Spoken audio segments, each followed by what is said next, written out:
Law enforcement کو ان کے ساتھ بات کر کے کوئی ایک ایمیکیبلی ریزنیبل کوئی مڈل گراؤنڈ وہ ہونی چاہیے، بنانی چاہیے. اور نبی اور عمران خان صاحب تو میں نے خود دیکھا کہ جب وہ مدینہ پاک تشریف لے گئے تو انہوں نے جوتے اتارے ہوئے تھے مدینہ کی گلیوں میں، تو وہ خود ان کے دل میں نبی کا احترام ہے، حضرت محمد مصطفیٰ صلی اللہ علیہ وسلم کی محبت ہے.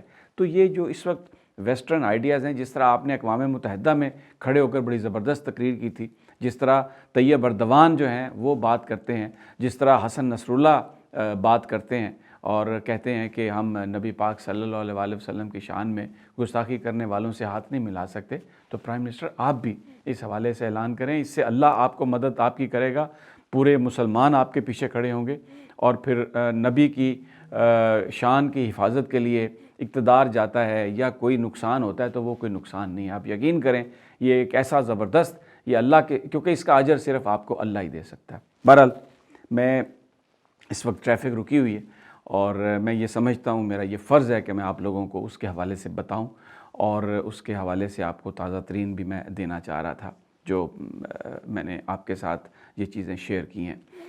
آپ بھی اپنے جہاں جہاں بیٹھے ہیں، اپنے ٹویٹ پر، اپنے فیس بک پر، اپنے یوٹیوب پر اس حوالے سے ضرور بات کریں کہ آزادی تقریر اور آزادی اظہار کا یہ مطلب نہیں کہ آپ ہمارے آقا محمد مصطفیٰ صلی اللہ علیہ وآلہ وسلم کی شان میں گستاخی کریں. اس بات کی کوئی اجازت کوئی مسلمان نہیں دے سکتا. اب آ جاتے ہیں گلگت بلتستان کا جو سارا جو معاملہ ہے. میں نے رات بھی آپ سے کہا تھا کہ ٹھس کر دیا عمران خان کی جماعت نے مریم نواز صاحبہ کو. اب پیپلز پارٹی کے لیے ایک سروائیول کا میسیج ہے اس میں. پیپلز پارٹی نے 4-5 سیٹیں جیتی ہیں. بلاول بھٹو نے جو زبردست کیمپین کی ہے اس کے نتیجے میں ان کو کچھ کامیابی اور پذیرائی حاصل ہوئی ہے. لیکن وہ ایک بات یاد رکھیں، انہوں نے وہاں پر اپنے آپ کو نواز شریف صاحب کے مریم نواز صاحبہ کا جو بیانیہ تھا اس سے اپنے آپ کو علیحدہ رکھا. وہاں پر انہوں نے ایاز صادق کی حمایت میں کوئی بات نہیں کی. وہاں پر انہوں نے نواز شریف کا جو بیان تھا اس کو کہا کہ یہ ان کی اپنی اوپینین ہے اور پی ڈی ایم میں اس کو ہم استعمال نہیں ہونے دیں گے. تو بیسیکلی ایک بڑا سادہ سا میسیج ہے، لوگوں کی طرف سے میسیج ہے، اور اس میں پاکستان کی اسٹیبلشمنٹ کی طرف سے بھی یہی میسیج ہوگا کہ اگر آپ جو اداروں کے خلاف جو بیانیہ ہے، اگر آپ فوج کو گالی دینا بند کر دیں گے اور اگر آپ پولیٹکس کریں گے، اگر آپ عوامی مسائل کو لے کے آئیں گے تو آپ کا سروائیول ہے. بڑا سٹرونگ یہ کلیئر میسیج ہے پیپلز پارٹی کے لیے. اب فیصلہ زرداری صاحب کو اور بلاول بھٹو کو کرنا ہے کہ انہوں نے کیا کیا، اور اگر وہ پنجاب میں بھی اپنے آپ کو نون لیگ سے ڈسٹنس کر کے اور عوامی ایشوز پر بات کریں اور اپنے لوگوں کو اپنے ساتھ لے کے آئیں، کیونکہ میں نے پہلے بھی اپنی ویڈیو میں آپ سے کہا تھا کہ نواز شریف اور مریم کے ساتھ اگر بلاول کھڑا ہے تو پنجاب میں پیپلز پارٹی کے ان لوگوں کے لیے جو بھٹو کے ساتھ کھڑے تھے یا ان کی اولادوں کے لیے بلاول کوئی پھر اٹریکشن نہیں ہے. دوسری بات، گلگت بلتستان کے الیکشن نے پی ڈی ایم میں جو حیثیت تھی مسلم لیگ نون کی اس کو تھریش کر دیا، اس کو برباد کر کے رکھ دیا. اس سے پہلے نواز شریف، مریم نواز سمجھا یہ جاتا تھا کہ یہ پنجاب میں بڑی پاپولر جماعتیں ہیں، کسی حد تک ان کے ساتھ لوگ ہیں بھی، لیکن ڈکٹیٹ کر رہے تھے پی ڈی ایم کی پالیٹکس کو. وہ ڈکٹیٹ کر رہے تھے کہ پی ڈی ایم کا ایجنڈا کیا ہونا چاہیے. نواز شریف صاحب کی جو سپیچ آتی تھی یہ سمجھا جاتا تھا کہ صرف مریم ہی کراؤڈ پولر ہیں. گلگت بلتستان نے اس متھ کو بریک کر دیا. 2 سیٹیں، 1 سیٹ مسلم لیگ نون کی، اپنا ان کا حافظ حفیظ الرحمان وزیر اعلیٰ بھی ہار گیا، اور اب انتہائی ڈٹھائی سے مریم نواز یا ان کے وہ ارسطو ٹائپ جو لیڈر ہیں وہ کیا کہہ رہے ہیں، او جی دھاندلی ہوئی. او بھائی کوئی نہیں مانتا آپ کی بات کو، دھاندلی وہاں پر ہوئی ہے. کسی نے دھاندلی نہیں کی، کوئی سسٹمیٹک دھاندلی نہیں ہوئی. اکا دکا کہیں اگر کوئی ریگولیرٹی ہوئی ہے وہ ہر الیکشن میں ہوتی ہے اور وہ مقامی ہے. کسی نے کوئی پلانڈ دھاندلی نہیں کی. تھریش کر دیا ہے، لوگوں نے ریجیکٹ کیا ہے. دیکھیں نواز شریف کو اور مریم نواز کو لوگوں نے ریجیکٹ کیا، اور اب اس کے بعد پی ڈی ایم میں جو ان کی پوزیشن تھی جس میں وہ ڈکٹیٹ کرتے تھے، جس میں وہ یہ کہتے تھے کہ جناب اس طرح سے ہوگا اور اس طرح سے ہوگا، اور ان کی بات کو ایک بڑا وزن دیتے تھے مولانا فضل الرحمان. مولانا کی خود بھی چھٹی ہوئی گلگت بلتستان سے، اور اس کے بعد نواز شریف کی جماعت کی جس طرح سے چھٹی، لوگوں نے اٹھا کے پہاڑوں سے نیچے پھینک دیا، برباد کر کے رکھ دیا. تو پی ڈی ایم کا جو فیوچر ہے دوستو وہ بڑا بلیک فیوچر ہے. اب نواز شریف کی وہ پوزیشن نہیں رہی، اور یہ جو سٹیئرنگ کمیٹی ہے وہ بالکل اس بات کی اجازت نہیں دے گی کہ پی ڈی ایم کے فورم سے نواز شریف کوئی پاکستان کی اسٹیبلشمنٹ کے حوالے سے بات کریں، پاکستان کی فوج کے حوالے سے بات کریں.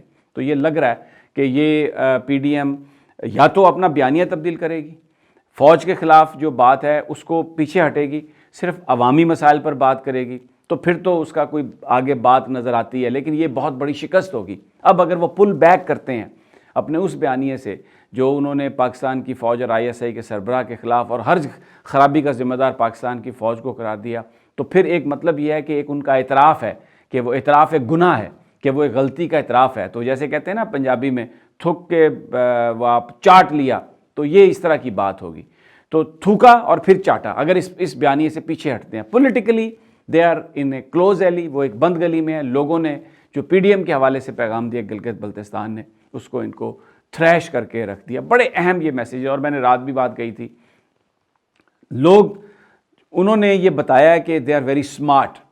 تحریک انصاف کے اندر بھی جو زیادتیاں ہو رہی تھیں لیڈران سے، وہاں کے ورکرز نے یہ بات بتائی ہے، کھڑے ہو کے یہ بات بتائی ہے کہ نہیں مانتے ہم اس بات کو، جن لوگوں نے نظریاتی طور پر پارٹی کا ساتھ دیا ہم انہی کو ووٹ دیں گے۔ اور الیکٹیبلز کی جو مت ہے کہ الیکٹیبلز کو لے آئیں جی اور وہ الیکشن جیت جاتے ہیں، وہ دیکھیں اسپیکر بھی ہار گیا، جماعت چھوڑ کے آیا تھا دوسری جماعت میں، لیکن انڈیپینڈنٹ نے، تحریک انصاف کے انڈیپینڈنٹ نے اس کو ہرا دیا، فدا شاہ کو۔ تو یہ میسج پنجاب کے لیے بھی، تحریک انصاف کے جو ورکرز ہیں ان کے لیے بھی ایک میسج ہے کہ مت کمپرومائز کریں۔ آپ آزادی کی بات کر رہے تھے، تبدیلی کی بات کر رہے تھے، اب لوکل باڈیز الیکشن آنے والے ہیں، مت کریں آپ کوئی کسی طرح کا بھی سمجھوتا۔ پارٹی اگر کسی ایسے شخص کو ٹکٹ دیتی ہے جو اہل نہیں ہے، اٹھ کھڑے ہوں آپ، انڈیپینڈنٹ آپ ان لوگوں کو جتوائیں جنہوں نے وہاں پر پارٹی کے لیے، تبدیلی کے لیے نظریات کے ساتھ جو کھڑے ہوئے ہیں۔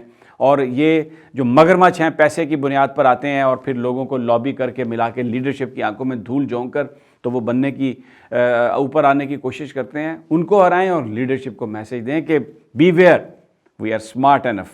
ہم اب آپ کی ہر طرح کی جو لچھے دار گفتگو ہے اب ہم اس کو اوکے نہیں کر سکتے۔ بہرحال دوسرا، چائنا نے سب سے بڑا معاہدہ کیا، ٹریڈ کا معاہدہ اس خطے میں، اور اس میں آسٹریلیا بھی شامل ہے، اس میں سنگاپور شامل ہے، اس میں جاپان شامل ہے، چائنا اس کو لیڈ کر رہا ہے۔ 2012 میں اس ٹریڈ ایگریمنٹ کا انیشیشن ہوا تھا، اور 8 سال کے بعد اس کو یہ ورچوئل کانفرنس میں ویتنام میں اس میں جو سگنیچری اس کے ہیں، اور سب سے پہلا سگنیچر ہے وہ پریزیڈنٹ شی نے کیا چائنا کے۔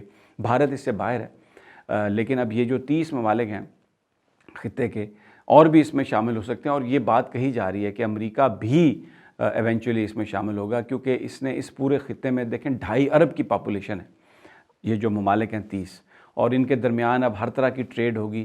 یہ کووڈ سے جو اس وقت اکانومی تباہ ہے اس کو اٹھانے میں بھی یہ مدد دے گا۔ اب انڈیا بھی ابھی تو نہیں ہے اس میں، اس لیے کہ وہ انڈیا نے کہا کہ جناب یہ تو چائنیز کی سستی گوڈز آ جائیں گی اور وہ ٹیک اوور کر لے گا اور ہم اس کو نہیں آنے دیتے، لیکن ایونچولی انڈیا کو بھی اس میں آنا پڑے گا۔ اور یہ میں اس لیے کہہ رہا ہوں کہ جو چائنا ہے اس کی جو پرواز ہے، جس انداز میں چائنا آگے بڑھ رہا ہے، یہ بہت بڑا دھچکا اس خطے میں انہوں نے امریکہ کو دیا ہے ٹریڈ میں۔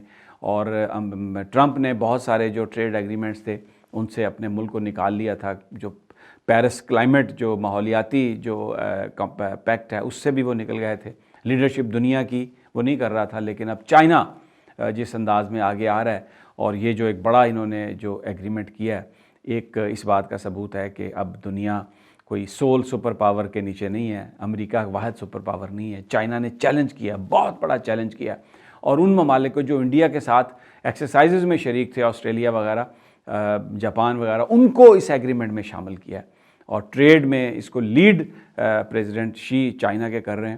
تو اس خطے کے لیے یہ بڑی خوشی کی بات ہے، اور ریجنل کوآپریشن ہے، اور سی پیک جو ہے وہ اپنے آب و تاب سے چل رہا ہے، اس کی تعمیر ہو رہی ہے، اپنے پروجیکٹ اپنے انجام کو پہنچنے والے ہیں، کمپلیٹ ہونے والے ہیں۔